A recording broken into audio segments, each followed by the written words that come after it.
So here we go with the universal drift build. I'm going to be showing you how to do this on a BMW M3 GTR.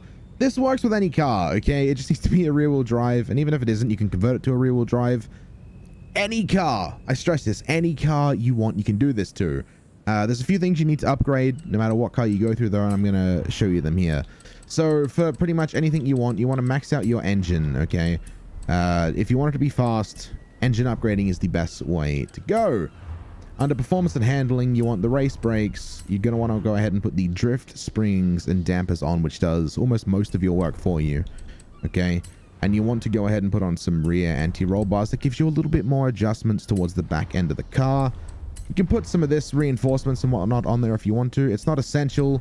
Moving under the tires and rims is also essential if your car does have the ability to widen the actual distance of the tires themselves or the rims themselves. Make sure you max them out. It just makes it that little bit easier when you are going to drift. And with your rear tires, because it's a rear-wheel drive, you want to get the most amount of grip possible. So make sure you max them out. As you can see, front tires don't really matter as much. This is universal. This part here is universal, okay? With a diff, you want to go ahead and put a race diff on as well. Your clutch will most definitely need to be upgraded. The gearing never is going to matter too much, but everything else as listed needs to be done. This is just with a BMW. This works with every car that you're going to do it to, so make sure you've done this before you even start tuning. Without further ado though, we're going to go ahead and get into the tuning stage of this video.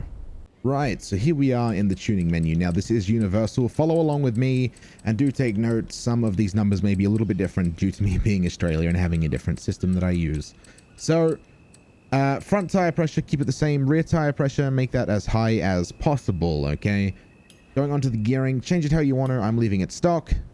For the alignment, you want max negative camber on absolutely everything, okay? Negative camber. I cannot stress that enough. Make sure you do it to the front and the back. With the springs that you put on, you're going to find that the camber will already be max negative on the front, but I want you to do it to the back as well, okay? Anti-roll bars, stiffen up the rear anti-roll bar. For the springs, stiffen up the rear spring as well. Keep the ride height as low as possible for that stanced look. Should also mention the car's going to be extremely stanced with all of these customizations we're doing.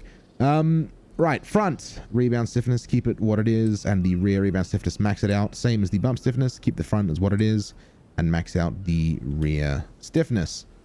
Okay. You can change your braking force if you want to. I'm not going to change anything at all. It should be fine. And of course, with your diff is going to be already set up in the drift way anyway. But as far as your tunes go, right, that's all you need to know. I'm going to go ahead and stress that this is what works for me. Assuming you've done what I mentioned in the video, you will notice that no matter what car you're in, as soon as you start driving, it's going to start trying to spin out on you. And of course, that's a good sign, because in a way, drifting is pretty much just controlled spinning out, right? You know, there might be a lot of drift heads out there that are going to go ahead and debate me and get angry with that comment, but at the end of the day, controlled spinning out is all drifting really is. So if your car's spinning and smoking like this, you're doing the right thing. Anyway, this works with any car. I'm going to go ahead and play a bunch of clips now to show you guys what I mean by any car. This is the tuning setup I have been using since way back in the Forza Motorsport 4 days, right? That's even before Forza Horizon 1. So this setup, or a near enough approach to this setup, has worked for me in every game so far.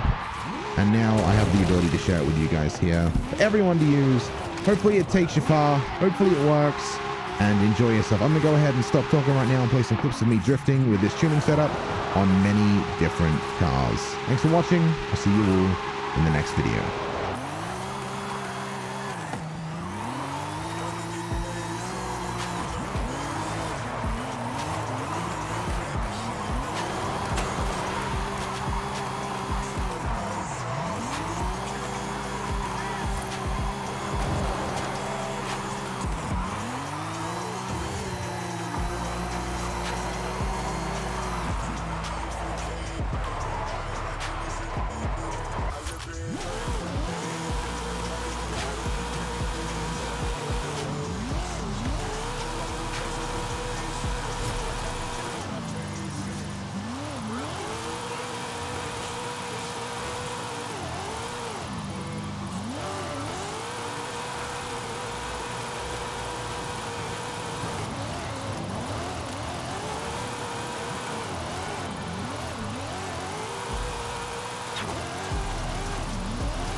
your destination.